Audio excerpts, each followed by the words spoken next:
Hello friends, here is a thought for the week.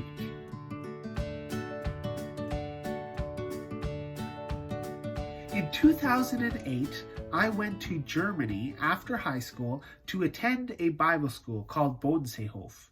And I remember one of the first Bible lessons that we had where our teacher, Peter Reed, told us that the Christian life isn't hard, it's impossible. And I totally agree.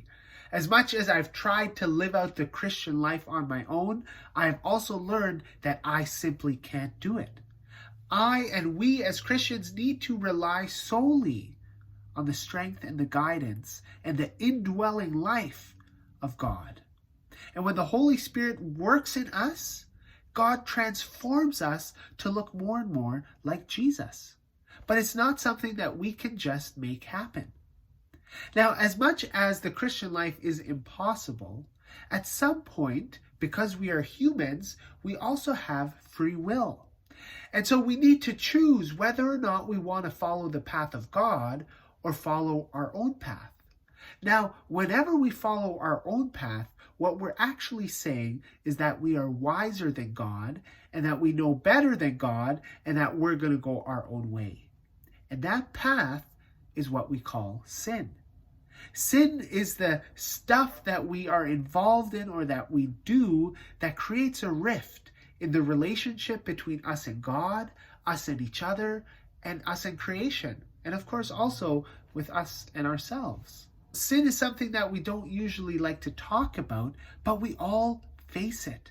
Every single day we are pushed in the direction to follow our own way. And it's right there, right on the edge of choosing our own way or God's way, that we find temptation. Temptation is the forces or the voices that are calling us to go in our own direction. Trust me, I have dealt with temptation my whole life, as most of us have. And it's not an easy thing to deal with because it seems like there's something in us that naturally pushes us into destructive directions. And that's why, since I've been a teenager, my favorite Bible verse has been 1 Corinthians 10:13. And it speaks such a great promise to us about what God provides for us when we are tempted. It starts off by saying, "No temptation has overtaken you except what is common to mankind."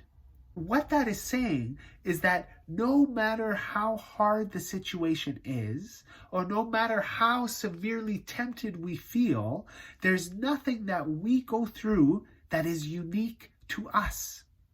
That means we are not alone in our temptation.